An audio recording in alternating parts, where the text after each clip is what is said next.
Hello and welcome to the State of Politics. I'm your host, Declan McConville, and as usual, I'm joined by my co-host, Patrick McGill. Patrick, how are you doing? I'm well. How are you, Declan? I'm fine. Today we are delighted to be joined by the co-convener of the Scottish Green Party, also TV star recently. You may know her from her star performance in the BBC debate, Lorna Slater. Lorna, how are you doing? Hello, thank you very much. I'm doing okay. I'm like kind of pacing myself. It's an exhausting, pretty grueling schedule at this stage of the campaign. So yeah, just trying to remember to eat and sleep and kind of keep all that stuff going. I've given up on the housework.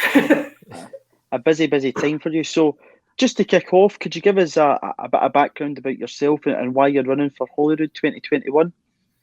Yeah, absolutely. So I am an electromechanical engineer. That's what I do for my job. I'm co-leader of the Greens as a volunteer. So I've been volunteering with the Greens since just after the 2014 independence referendum. So up until that point, I'd never been political. I'd never been involved in any way. But like a lot of people, I woke up on the morning after the independence referendum and kind of felt like we'd really missed an opportunity, like we'd had the chance to build something new and different, and we'd missed it.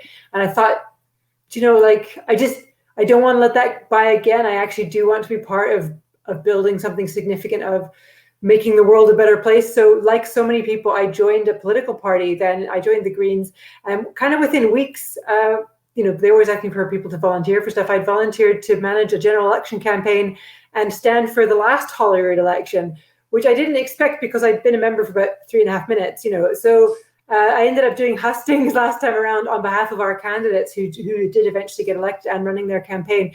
And it was really inspiring to work as part of a team and to really get stuck into the Green politics and then see that great result of getting so many Green MSPs elected. So this is all just part of the party growing into a mature, significant political party and having more influence in Scotland to build what we call a greener, fairer future. So, I mean, the context of everything around this election is recovery from COVID, and that's where we're at as well. And we feel that it's important that our policies tackle both the recovery from COVID, making sure that no one is left behind, but also deals with the climate crisis, which of course is breathing down our necks and needs urgent action.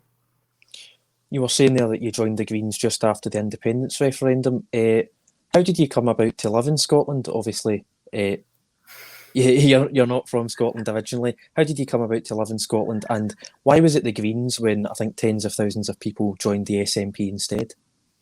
That is really interesting. So I went to university in Vancouver, which is on the west coast of Canada, which very much is a sort of leftist, egalitarian, very about being in touch with nature and sustainability and having that kind of framework for decision making and that kind of moral compass around being in touch with nature and care, really genuinely caring about your sort of fellow humans. And so I was always kind of part of that philosophy, if you like. And then I graduated in 2000 with a sort of fairly swanky engineering degree and quite a lot of student debt. But I had what at that time was sort of the golden ticket. I had a British passport, which was at that time an EU passport, which meant that I could live and work in 27 countries. So that was super exciting. So I handed in my thesis and put on my backpack and rocked up. And I arrived in Scotland. I arrived in Glasgow with literally just my backpack. I had a couple of job interviews lined up. And it was always my intention to stay here for a couple of years and then go off and explore Europe more. But like stuff happens. And I got a job and I eventually got married and bought a flat. And, so I kind of just built a career in a community here. And now I consider Scotland to be home. Having access to all those countries, Lorna, as you said there, with being a part of the EU, was that something that in 2016 really disappointed you because you saw how open and an opportunity that was to go and explore? When that result came through, did that make you even more determined 2 years after Scotland had voted no to make sure that Scotland could again, if they have a referendum, achieve independence and rejoin the European Union? Yeah, absolutely. The loss of that referendum was a heartbreaking, gut-wrenching loss. And to think that all young people in Scotland will now not have the opportunities that I had as a young person. And also to think of all the brilliant European engineers that I've worked with over the years that will, no longer be so free to come here and work with us and support our renewables industry and all the brilliant things that they were doing in this, scientists from Europe and everything. We really used to have these very strong links, and now things are so difficult. I can't even share tools with my European colleagues. We had various bits of equipment that we were building our turbine with, because we've been building this tidal turbine now for the last couple of years, and I've been managing a project with 11 companies in 6 different European countries, all of us working together. And it was smooth. We could travel to see each other. We could move parts, components around with no bother at all. And now I can't even, they've loaned me some tools, my German colleagues, and I can't even get them back to my German colleagues because nobody can figure out what paperwork is needed. Brexit has just shut down all that stuff, and it's a devastating blow. So absolutely, the hope that Scotland as an independent country could rejoin the EU and rebuild those connections is really strong within me. And I think it's part of building this positive vision for where Scotland can be, because so much of what I hear, even from people who support the union, or maybe even especially from people who support the union, is, oh, well, Brexit's a disaster and it's going to damage the economy for decades to come. We daren't do anything to change it.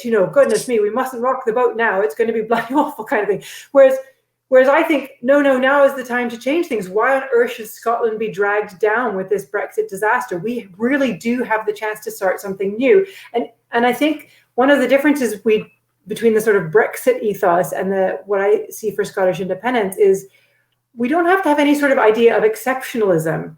Scotland can just be an ordinary small European country, just like Denmark or Ireland or any number of other countries, and join a union where they have a veto on what happens, where there's a proportional parliament so we can have a say on everything that happens there. That's definitely the kind of union that I would want to be a part of. We've touched on how you joined the Green Party in the aftermath of the referendum. I think I seen Ross Greer say that he joined the Green Party when it only had 900 members. Are you quite amazed at how quickly it's grown over the last 10 years? And what do you think the reasons are behind that? Well, we did experience, the week that I joined, the membership of the party sort of quadrupled overnight. We went from sort of 2,000 members to nearly 10,000 members in a matter of weeks, which of course crashed all our party systems and website and everything. But it was a sort of step change. And it was that weird time just after the last independent referendum where a whole bunch of people went, not again, we're not letting this happen again. We are going to get involved and have a say in how our country runs.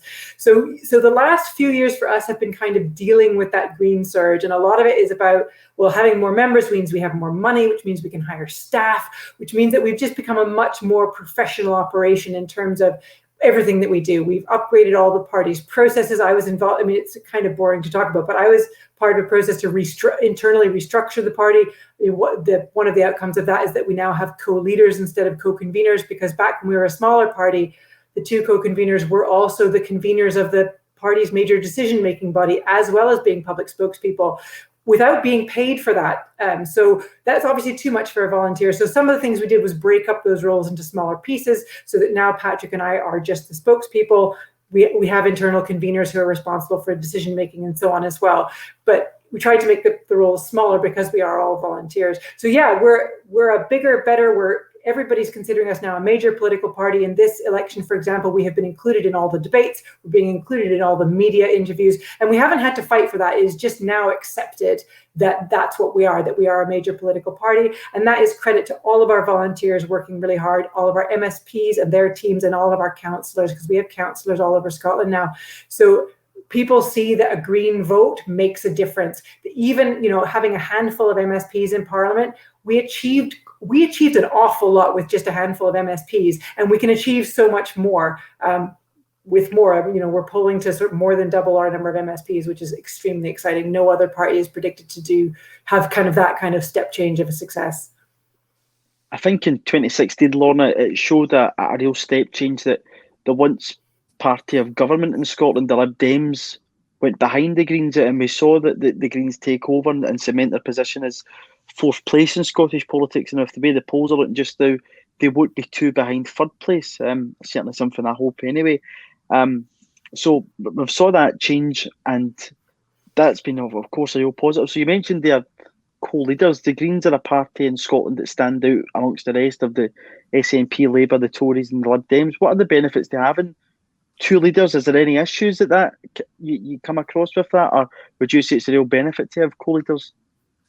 So we think it's a benefit, but I mean, I can explain kind of our ethics around that. So the Scottish Greens are part of the worldwide Green movement. So all Green parties around the world have the same common what we call the 4 pillars of the Green movement, which are peace, equality, sustainability, that's the environmental bit, and radical democracy. So we like to incorporate our values into how we run our party as well. So inclusion, equality, and democracy are a big part of that. So we reject philosophically a sort of patriarchal, hierarchical decision-making model. We value consensus building, negotiation, and inclusion. And so as part of our sort of experiments with this within the party, one of the things we do is every single post that involves leadership or decision-making is a paired post. So all of our committees have paired co-conveners, our council, all of our party bodies have these paired positions. And we insist that at least one person in each pair is a woman. It would be possible to have 2, for example, but we insist that at least one is a woman. And by doing that, we embed into our decision-making structures this need to negotiate, this idea that there is no one person that has the right answer, that every time there has to be a discussion, and also that women should always be at the table, that there should never be a situation where we don't have gender balance. That's inexcusable. And we think that this makes our politics really different. I mean, fundamentally different from how other parties operate and work.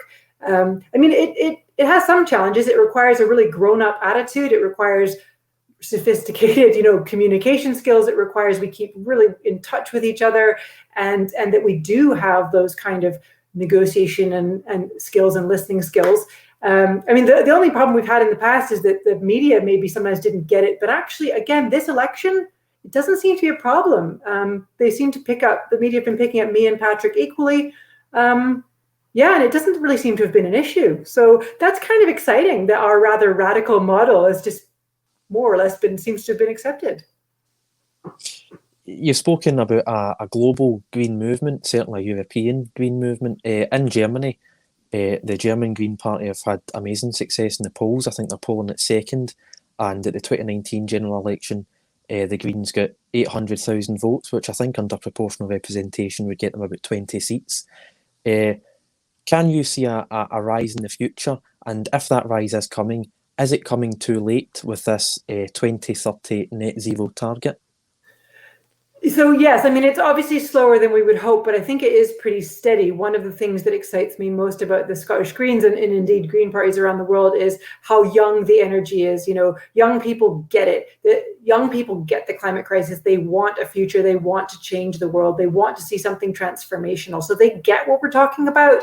And the party itself is absolutely stuffed with talent and new ideas and young people who bring these things. So over the next few years, I'm going to be very excited to sort of myself step back and introduce some of these really talented, super bright young people to the political scene in Scotland. And when you mentioned the Lib Dems there, I'm going to tell you a little anecdote, which is maybe a bit mean of me, but I did a debate night in Glasgow before the pandemic, in the before times when we could do those sorts of things, and the audience was all people under 30.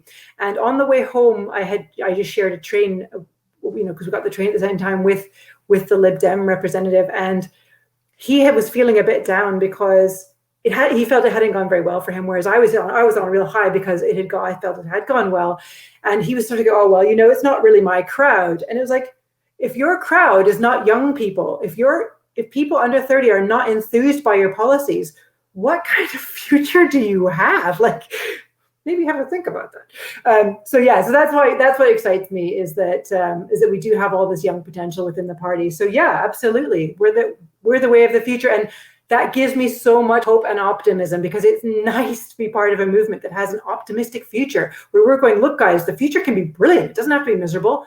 It can be great. We just have to decide to make it so. I think that was something, Lorna, that stood out in the BBC Leaders debate, that you were probably one of the people on it that was optimistic and was showing how we could have a better future rather than being doom and gloom that we get from the traditional parties. A green recovery is a phrase that we're hearing all around the world just now. How we tackle climate change, how we tackle it fast.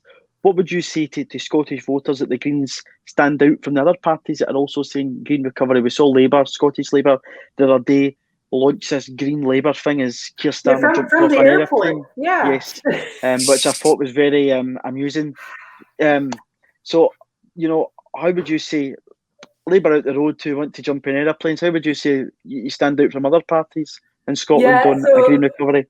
Absolutely. Well, I'm at least glad that people are using those words, although we obviously have very different visions for what that means. I had a bit of a tussle with Paul Wheelhouse of the SNP this week when his version of green recovery involves carbon capture technology and blue hydrogen and things that I don't consider green at all. And basically are technologies that barely exist. They exist as research and development projects, but not as commercial undertakings yet.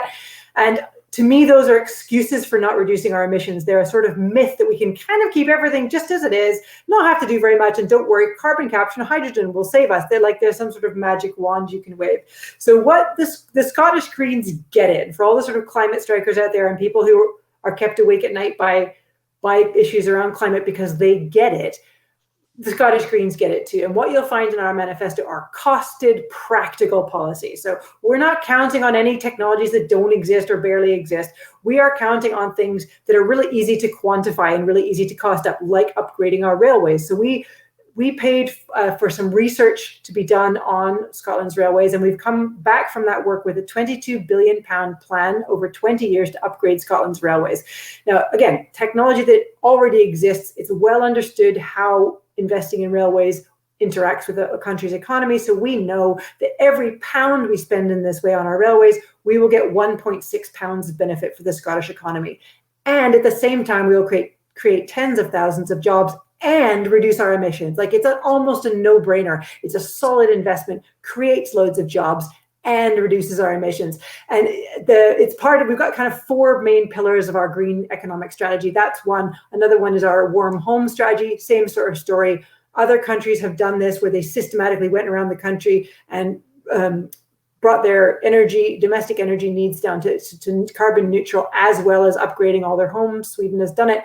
We can do it here. Again, we know how much it costs to do that. We know what the benefits are in terms of making sure that people are warm in their homes, old people aren't dying from being in the cold, brings everyone's bills down, and at the same time reduces our emissions and creates jobs. So it's these sort of really practical no-brainers policies. And of course, my personal favorite, because I work in the industry, is renewable energy. So we need to transition away from oil and gas. Oil and gas currently makes up about 7% of the Scottish economy. So it's a chunk, but it's not as much as most people seem to think it is.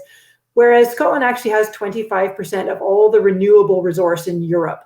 We have a huge wealth of renewable energy. And although we already produce nearly 100% of our own electricity needs, that's just the first step, because we now need to produce more of our energy needs so that we can start reducing our fossil fuel use for things like transportation and heating.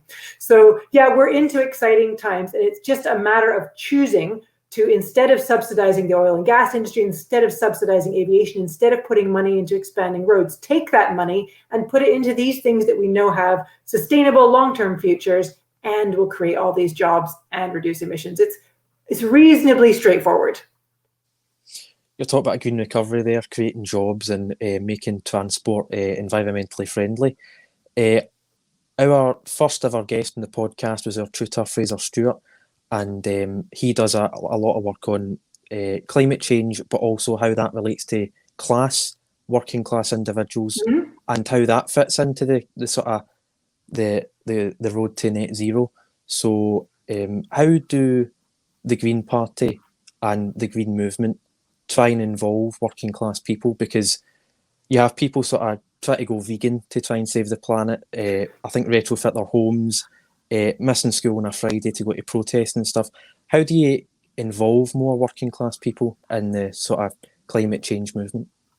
Well, I think it is a bit of a myth that working class people are not involved. And you'll see within our manifesto, and certainly within what we've achieved in Parliament, that we have very much integrated our sort of socialist ideals with, socialist ideals and ideas that appeal to and that are necessary for working people into our manifesto. The Scottish TUC STUC has approved, for example, our New Deal for Workers, which talks about getting rid of precarious employment, 0 hours contract, ensuring everyone in Scotland has a living wage, making sure carers are paid properly. As part of our negotiation with the Scottish Government over the budget this year, we won an extra £100 million to help give our care workers and other public sector workers a proper pay rise.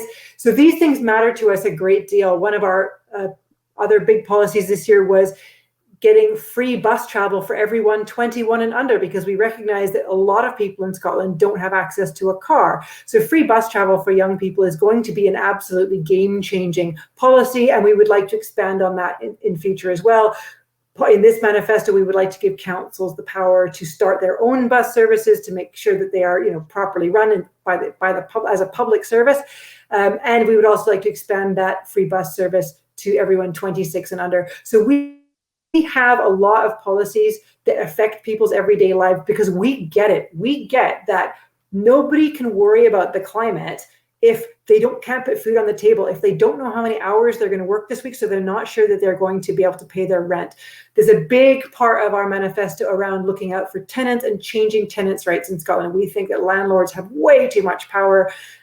So we've got planned for introducing rent controls, third-party sort of arbitrator for the rental sector, so that we can manage it properly, allowing rents to be, or necessitating that rents be negotiated with tenants, that kind of thing. So we've got a really good track record in looking after tenants and looking after communities as well, which I look forward to doing more work on as we get into the next parliamentary term. On public transport there, obviously the Greens' long-term goal is free public transport for all. I visited Luxembourg free public transport, and I saw the benefits that it was going to bring there. Along with jobs, what would you say are the biggest benefits that free public transport gives? Because I know for myself and Patrick lives a bit out of Glasgow, and our university at Strathclyde is in Glasgow. So apart from opening up opportunities to young people, what else do you think free public transport gives everyone? So I think free public transport is a game changer, both for the economy and for our well-being economy. So our economy, every economy, depends on people being able to get out and get the things they need: food, shelter, connection with other humans, training, education, to be able to spend their money, that they've earned. Hopefully everyone's earning a living wage, so everyone can get out and spend, and tourism and shopping and socializing and drinking and all the things that we enjoy doing.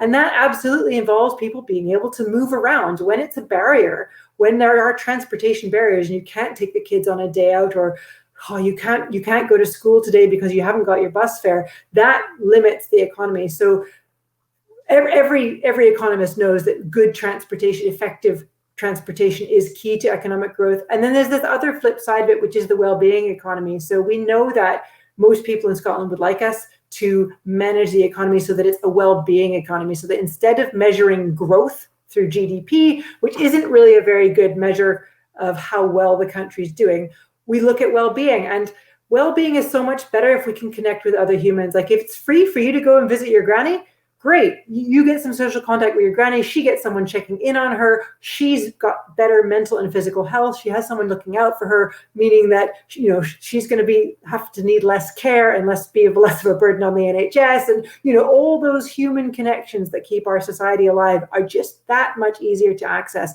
So I would like to look at, not just with relation to public transportation, but with relation to every bit of decision we make, all of our planning frameworks and so on for new developments, for even building new trains, or where we're putting wind farms. All of these things need to take into account people's well-being and what humans really need, not just, is it going to make the most money?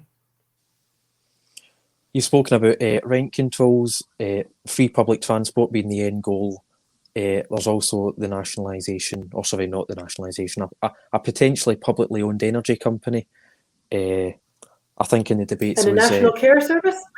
And a national care service, yes. And then in the debates, those are sort of murmurings of universal basic income. Can you see the change that we need to protect the environment happening without a big fundamental shift?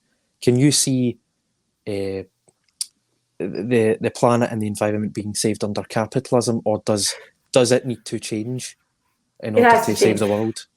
Yeah, it does have to change. So, I mean, if capitalism was the answer to climate change, it would have been solved already. But realistically, the oil companies and big corporations and stuff have been relentlessly lobbying for taxpayer subsidies, for handouts for governments, for special privileges, for exceptions to the rules, to be able to use tax havens and avoid paying their fair share for decades. These people are not interested in anything but a quick buck. They're just not. They try and pay their workers as little as possible, and they try and contribute back as little as possible to the community. And so capitalism is not the way forward, but that doesn't mean I'm anti-business. I'm just anti-capitalism. But the kind of business models that I would like to see is more cooperative type models. Why should our high street be owned by multinationals that pay less than minimum wage or minimum wage and then take all their profits offshore? Why shouldn't we support people to group together and put up their own shop on the high street and keep the profits locally and talk about within their community what kind of services and shops they need and would enjoy and would attract the type of tourists that they're looking for?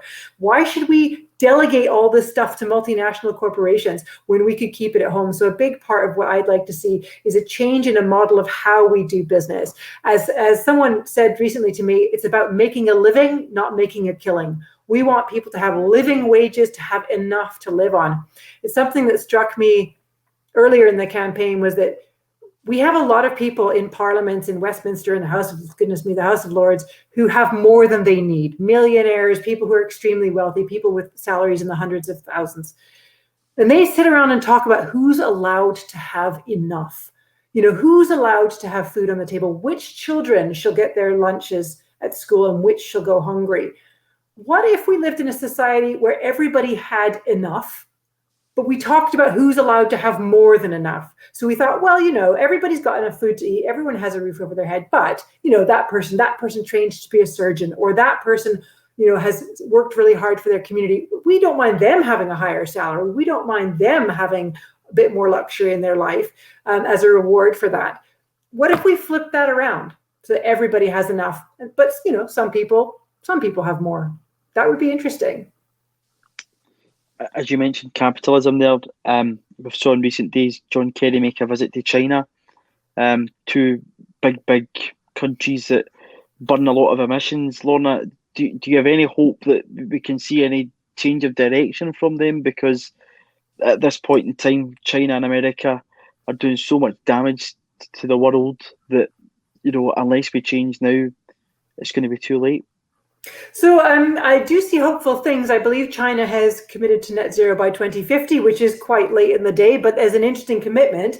And in America, they've got this $1 trillion jobs plan. So Joe Biden has committed to a massive spending and investment program. And this is what I'd like to see matched here in Scotland and in the UK.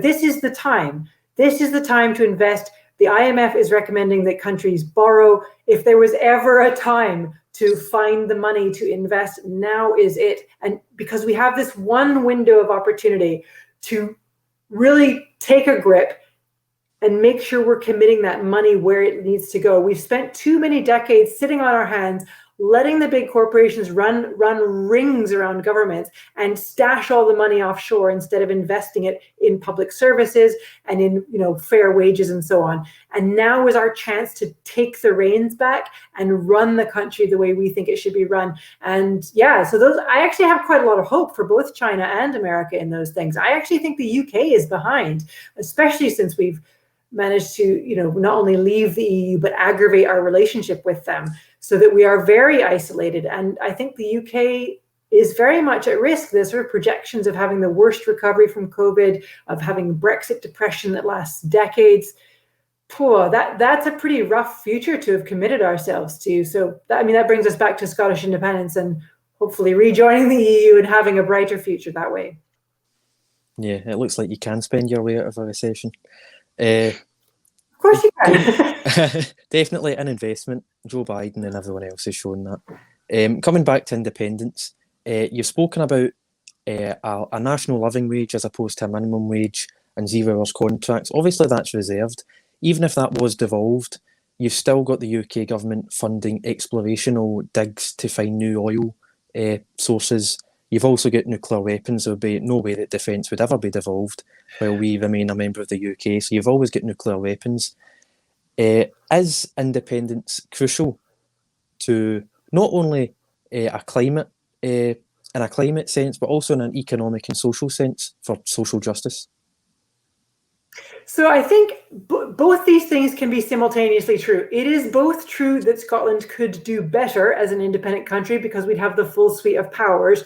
And at the same time, it's also true that the Scottish government doesn't do anything like as much as it could with the powers that it has. So you don't have to legislate for a living wage, for example, if you can say, for example, that no government contracts will go to companies that don't pay one. And that includes their subcontractors as well. So you don't have to make it a law. You can make it a policy. And there are other things you could do, like in the same way that we've managed to ban fracking and nuclear power plants in Scotland through how the government issues planning permission and so on. Something similar could probably be done with oil and gas licenses as well, or marine protected areas, to stop that sort of exploration by basically tying it up in paperwork. It would just need the will to do that.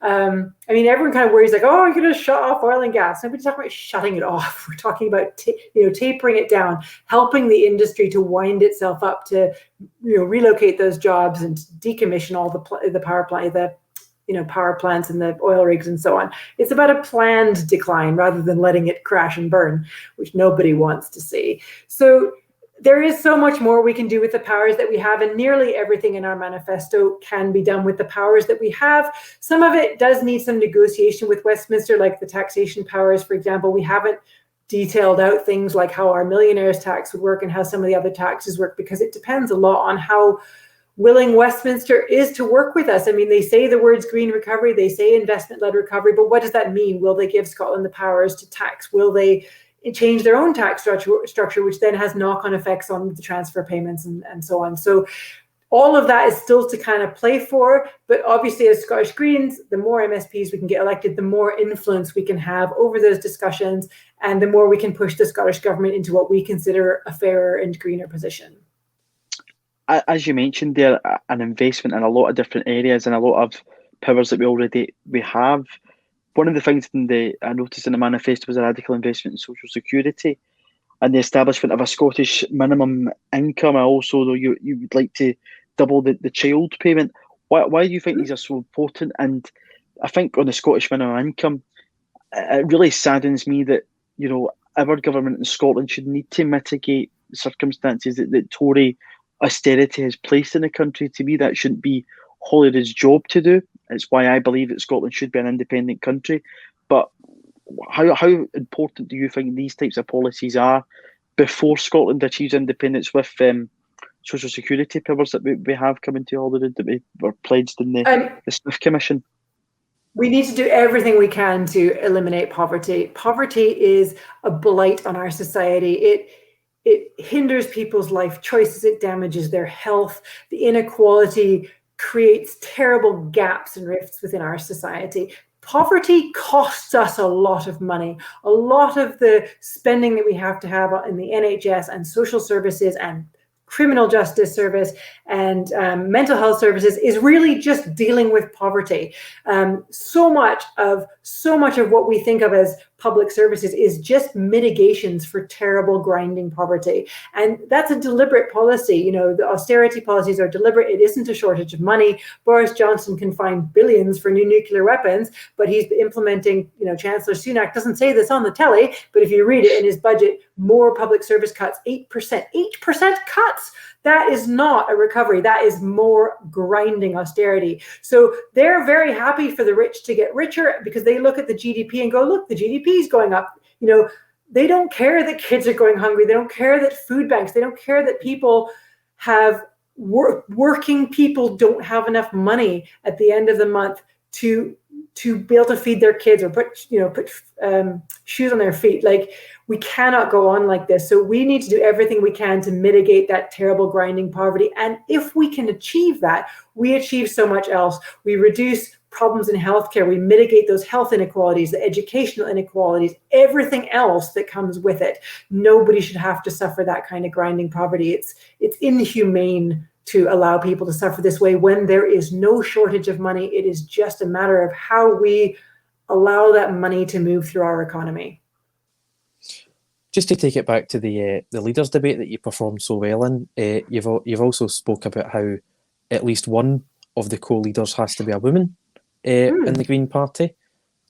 Unfortunately, after the debate, there was 2 comments. One from Pete Wishart saying the Green, and Alex Salmond referred to you as the lady representing the Greens. You might say that you expect that from a guy like Alex Salmond, and it's a bit disgraceful that he could get in this election. But what do you think when you see comments like that in the 21st century?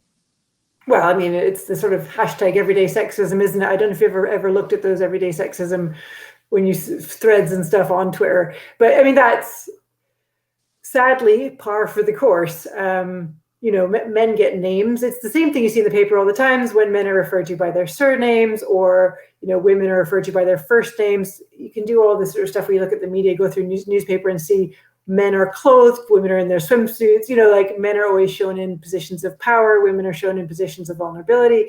We live in a sexist society, so it doesn't surprise me. The only thing I think we can do is get a critical mass of women into all these institutions in which we are underrepresented, or rather in which men are overrepresented, the sort of typical mediocre white male who is overrepresented in media, in politics, in industries like I work in as well. Let's take away some of the barriers and balance that out so that we do get talented people, which would mean having a gender balance in there as well. Because once you get a gender balance, cultures change. And culture is changing. Like, I think young people get it. Certainly in my experience in industry, I've worked for more than 20 years in a very heavily male-dominated industry. It is not the young guys who have a problem with me and with working with me and who don't get it. It's definitely a generational thing. So I have hope for the future there as well. And no, it isn't a surprise to me that 2 older white men decided that it wasn't important to know my name. I wouldn't take any offence, especially one of them not knowing your name, Lorna, because I think as a party leader, you're miles above that level. So to quickly move on, we're talking about gender there. After the horrific incident we saw with Sarah Everard, I know the Greens have pledged to tackle sexual harassment and gender-based violence in your manifesto. Could you talk to us a little bit more about that? Yeah, so I mean, in our manifesto, we have taken the advice from Rape Crisis Scotland and other women's organisations in Gender Scotland and so on, and embedded those into our manifesto. It's a lot of really practical stuff, making sure that shelters are adequately funded, that women have a place to go. We would, of course, like to change our justice system around so that get rid of the not proven verdict. Make sure that complainants are anonymous.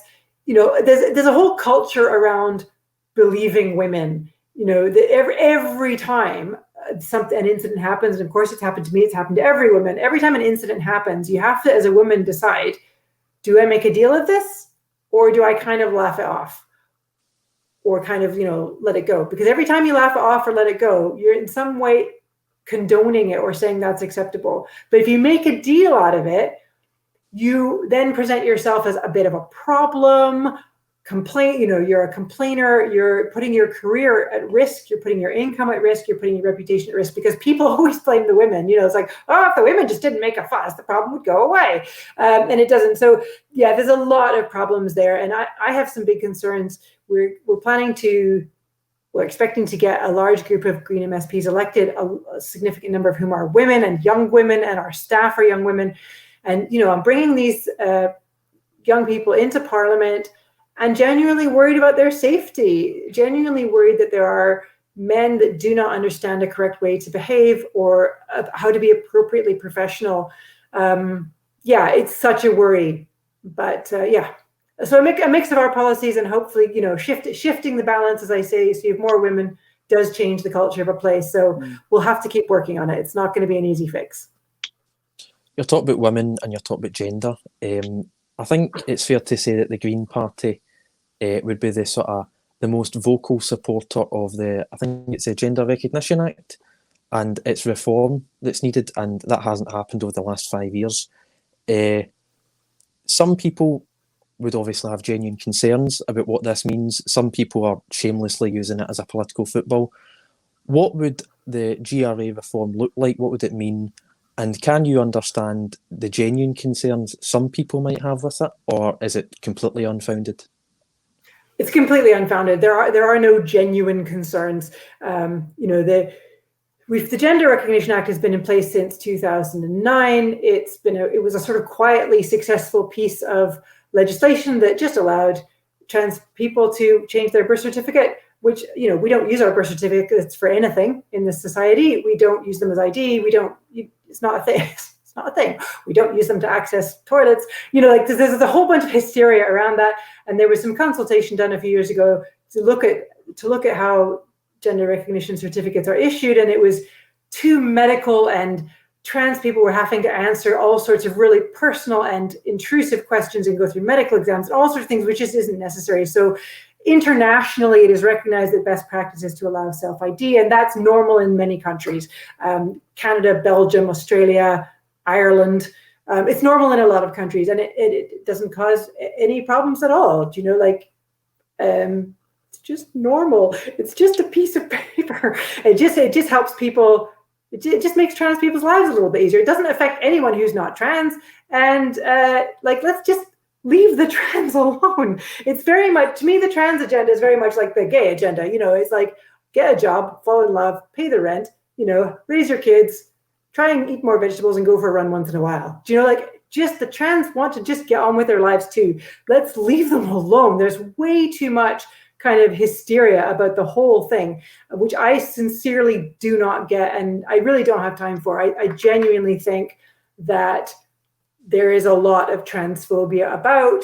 There have been unfounded fears that the media just can't let go, even though there's no evidence behind them, and it's putting trans people's lives in danger, and it's making their lives really difficult, and it's honestly, it's terrifying and it's upsetting, and I wish we could just move on from this issue and do other things with our lives. Would you say that this is a bit of a top priority for the Green Party in the first 12 to 24 months of the Parliament? It's hard to say because, the GRA reform affects a small number of people, less than 1% of the population. It doesn't affect anyone else. And in the same way that equal marriage didn't affect anyone else, even though you heard a lot of straight people going, oh, my marriage isn't a threat because equal marriage. It's like, it's a load of rubbish. It only affects the people that it affects. So yeah, it is really important, but I'm not interested in dragging through another consultation. We've had a consultation. We just want to quickly and quietly implement the results of that consultation and again, move on. We have collectively bigger problems. This is an important piece of legislation, but we also have other things that we need to get on with, like tackling the climate emergency and tackling inequality. So it isn't a matter of either or, it's a matter of getting it sorted and moving on. Yeah, totally agree with you on that.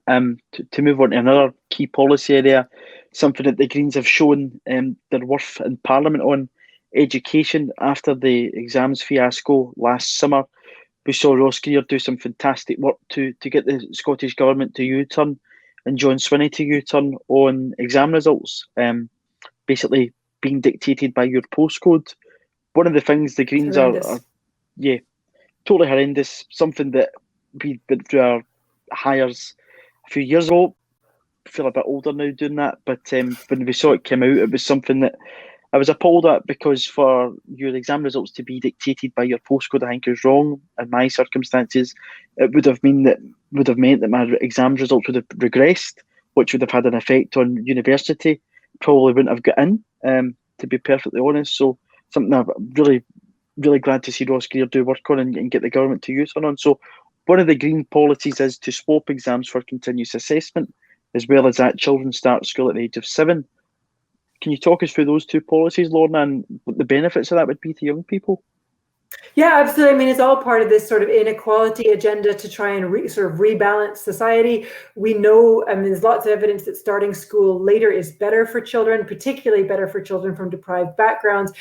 Small children need a time for play. I mean, need a play-based environment to develop social skills, to develop physical coordination, to be able to develop their creativity and their personality. And too soon we're stuffing them into uniforms and sticking them at desks, which doesn't allow them to fully develop and flourish as small people. And I think we need to allow them that time to do that. In Finland, where they do this, for example, they've had brilliant results. And even where I grew up, we don't start formal school until 6. We have a kindergarten stage at 5. So for me, seeing tiny children at 4 go off to school, they're so tiny, and I know that our teachers are professionals and they understand this and do as much play-based as they can, but still our children are over-assessed, over-tested, over-measured, and I'd like to see them have much more space and time for that other kind of development, which, as I say, we know has really good outcomes. The exam one is interesting. I mean, I think this isn't something we're just going to be able to switch off. There's certainly some time for some dialogue here, but we're looking at our second year without proper exams, although that seems to be a bit of a rolling story, because now it looks like it's going to effectively be exams, but without time to study for them, which sounds like it's been badly handled. But I mean, just my own experience with exams. So I studied engineering, and my best pal at university also studied engineering. Now, he was one of these really methodical, systematic people who he really needs to understand something thoroughly, and he would study it and work it through until he understood it really, really well. And if I didn't understand anything, I would always go to him to explain it to me. But he didn't test well, because under a time pressure, under that sort of stressful test environment, he couldn't work to his optimal way of working. I test well. I think quickly. I write quickly. I can cram ideas into my head and spit them on a page. He's the better engineer. And you want him designing your stuff. So I think that there must be more appropriate ways to assess people's qualifications and understanding than that kind of cramming, than that particular format. And I think we should have some more discussion around that, because I think it would give people, especially neurodivergent people, disabled people, people who just approach problems in a slightly different way, more of a chance to thrive. And it would stop our schools being kind of exam factories. So yeah, I think there's a longer conversation to have there over what sort of assessment would be best and help everyone to thrive. Just sticking with education, there was a tweet that went semi-viral on Twitter, claiming that in the Scottish Green Manifesto they would ban and outlaw all faith schools in Scotland, and they would totally defund faith schools, replacing them with totally secular schooling. And I think within a few hours, the education spokesperson, Ross Greer, came out and said, "This isn't our plans. We've handled this badly in the past. We totally support faith schools." Is that the Scottish Green position? So yeah, well, Ross is correct as our education spokesperson, but that is absolutely not in our manifesto. So I mean, you're welcome to read it ourselves. It's it's kind of one of those Twitter storms that got out of hand before the manifesto was actually released, but it's quieted down. Now that the manifesto is out and says nothing of the kind, it seems to have quieted down a bit. Moving on from that, onto jobs. You yourself are an engineer. Again, go back to the leaders debate. Douglas Ross is making out that if we do away with oil and gas, we're going to have some type of jobs crisis. How important is it that we move to create net zero, and we do it seamlessly by creating jobs in renewables? You've already mentioned 25% of the EU's renewable energy. So how easy is that to do, that we can replace those jobs in oil and gas, move to a more stable and sustainable job for the future for many people? I mean, I don't know if easy is the right word, but it is reasonably straightforward. We have the policies to do that. So within our manifesto, between our sort of 4 pillars of investment are warm homes, renewable energy, railways, and restoring Scotland's natural environment. So that's things like forestry and sustainable agriculture and so on. We can create 100,000 jobs directly based on what's in the manifesto, and we expect another 100,000 as a kind of knock-on effect in supply chain and associated businesses, etc. So the jobs will be there, and we are offering a jobs guarantee to all oil and gas workers so that we ensure that nobody loses their livelihood, that nobody loses their job. We know that oil and gas workers would like to transition to industries that have a future. I mean, obviously, why would you want to work in an industry that has no future and has to be closed down? So the point is to manage that. And the worry is that if you don't manage it, if the government doesn't step in with policies like a jobs guarantee, then you're leaving those workers at the mercy of the oil and gas companies. And that isn't right. We owe it to the workers, and we owe it to the communities that depend on the work to come up with a plan. So that's our plan, to create all these new jobs and to implement a jobs guarantee, not only for oil and gas workers, but for everyone 30, I don't know if it's 30 or under, everyone under 30, but to essentially look after young people in the, as we come out of COVID, and make sure that they can find careers in sustainable industries. There's brilliant jobs in forestry and sustainable agriculture and railways and all these things. And we want care and teaching to be properly well-paid careers as well, so that young people can find their way in those. There is a lot of potential out there. It's this kind of hands-off attitude that the Tories and so on have, like, oh, if we don't do anything, they're going to lose their jobs. Like, yeah, if we don't do anything, they're all going to lose their jobs. But it doesn't have to be that way. We can do something about it.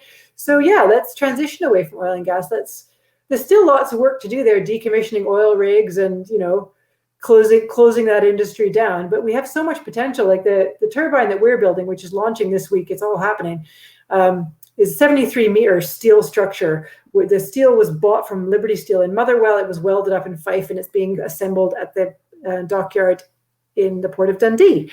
And that's one turbine. And we've kept hundreds of workers busy over about 18 months on that, as well as used both UK and European supply chain on that. That's one turbine. Imagine if it was 10 turbines or 50 turbines or like hundreds of turbines. We could keep Port of Dundee busy, BIFAB busy, Ferguson Marine busy. We could start transforming quaysides in Nig and in Nig near Inverness and in Aberdeen over to renewables. There's a huge potential here. We just have to use the political will to go after it. We've got the scope here for a green industrial revolution. We could absolutely do this. We spoke to Kate Nevins earlier about her past in international relations sort of thing, and how the Scottish government are using public money to fund a company called Raytheon, which, although they say it's not directly used for weapons manufacturing, they do manufacture weapons that are bombing Yemen. We also have the nuclear weapons on the River Clyde and the oil rigs on the North Sea. I don't know if you've seen it, but there's also a documentary called Seaspiracy on Netflix that say we've wiped out something like 90% of our fishing in the past 70 years, and this is another impending environmental disaster.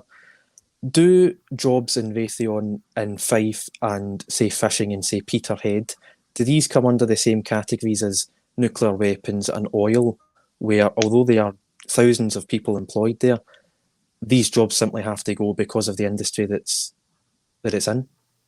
I mean, that's not our approach, and that isn't what's in our manifesto. So we are asking people to vote like their future depends on it, because we think that it really does. All we're asking for in our manifesto is that we stop giving taxpayer money to these companies. I mean, Raytheon and BAE and these companies are billion-pound companies. They are global multinational corporations.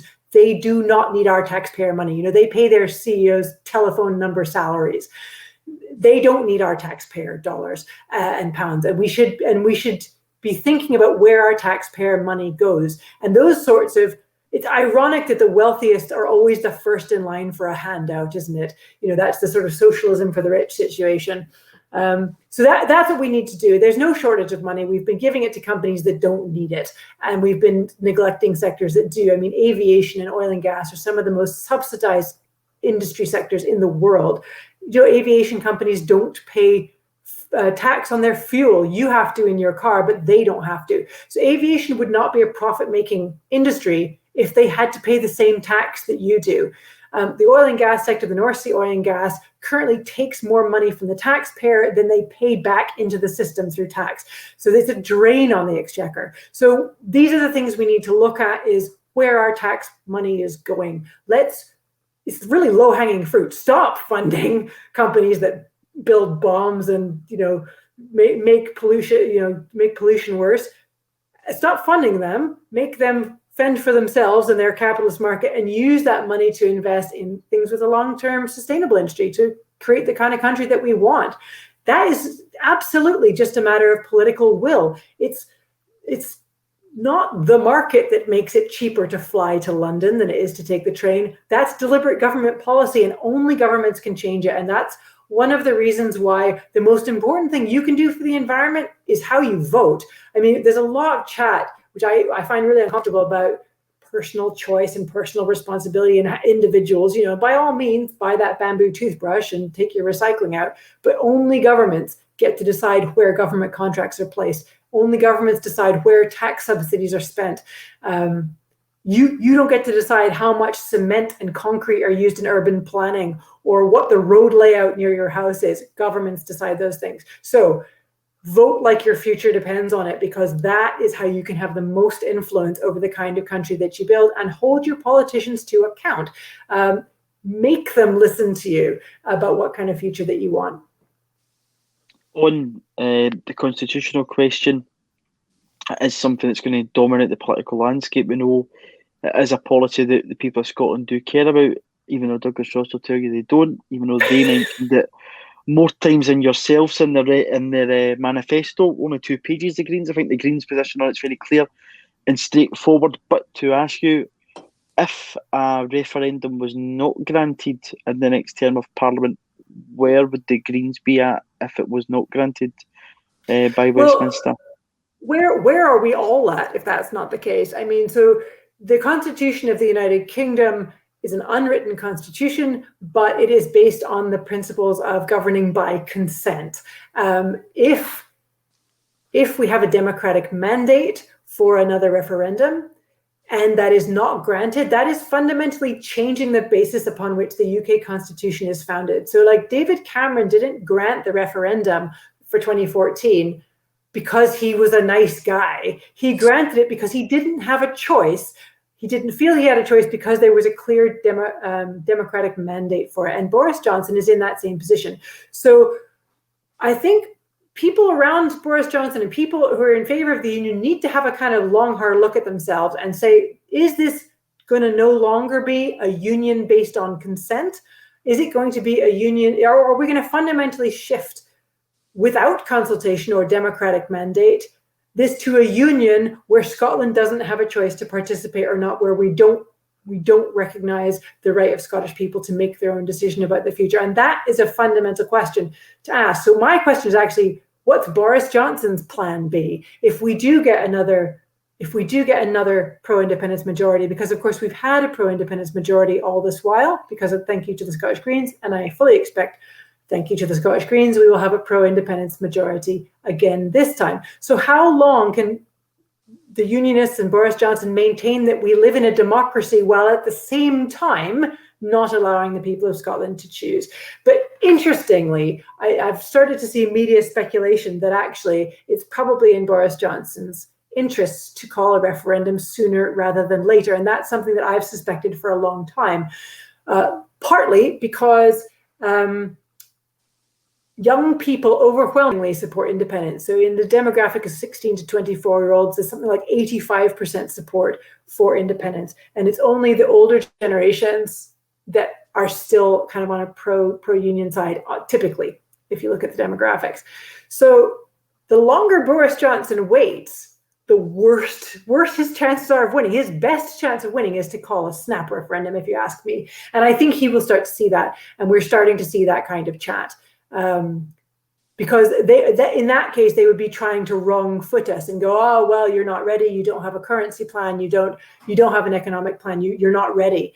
And they would be hoping to wrong foot us. In which case, what we need to do is what the Greens have said all along, is that we need to think about what our vision is for an independent Scotland. We can't just sell independence as the cure for all ills. We actually have to put some meat on the bones of that. What is our currency plan? How would we manage? What are we going to do with the nuclear weapons? How are we going to deal with our international relations? When do we join the EU and how? And those are the kind of conversations that I would like to have as part of the campaign for an independence, for independence.